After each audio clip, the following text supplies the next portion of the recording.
Chapter 12. Alice's Evidence. Here, cried Alice, quite forgetting in the flurry of the moment how large she had grown in the last few minutes, and she jumped up in such a hurry that she tipped over the jury box with the edge of her skirt, upsetting all the jurymen onto the heads of the crowd below, and there they lay sprawling about, reminding her very much of a globe of goldfish she had accidentally upset the week before. "Oh, I beg your pardon," she exclaimed in a tone of great dismay, and began picking them up again as quickly as she could, for the accident of the goldfish kept running in her head, and she had a vague sort of idea that they must be collected at once and put back into the jury box, or they would die. "The trial cannot proceed," said the king in a very grave voice, "until all the jurymen are back in their proper places. All," he repeated with great emphasis, looking hard at Alice as he said so. Alice looked at the jury box, and saw that, in her haste, she had put the lizard in head downwards, and the poor little thing was waving its tail about in a melancholy way,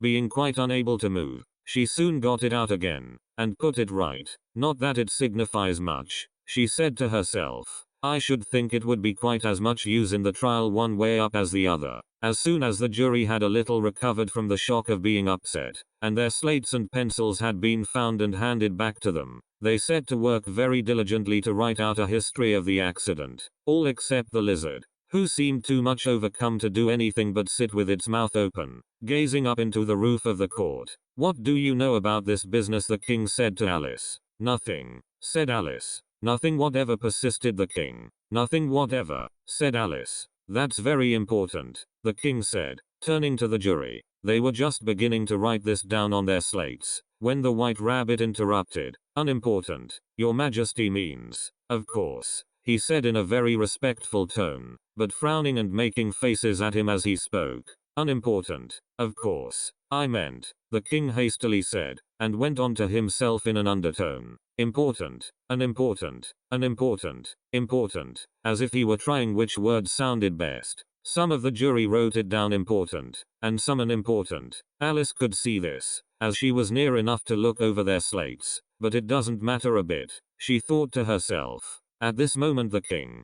who had been for some time busily writing in his notebook, cackled out silence and read out from his book. Rule 42: all persons more than a mile high to leave the court. Everybody looked at Alice. "I'm not a mile high," said Alice. "You are," said the king. "Nearly 2 miles high," added the queen. "Well, I shan't go, at any rate," said Alice. "Besides, that's not a regular rule. You invented it just now." "It's the oldest rule in the book," said the king. "Then it ought to be number 1.